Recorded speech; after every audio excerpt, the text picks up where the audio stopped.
अभी चैनल को सब्सक्राइब करें और ब्रेकिंग न्यूज अलर्ट हासिल करें।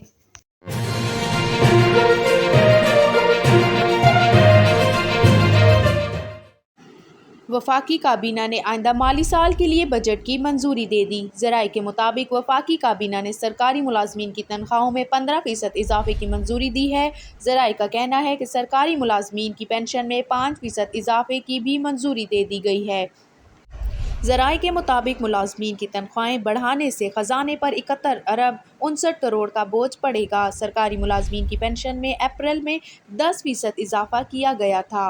वफाकी काबीना के इजलास में बीज, सोलर पैनल्स, ट्रैक्टर और अतिया करदा अशिया पर सेल्स टैक्स सिफर करने की भी मंजूरी दी गई।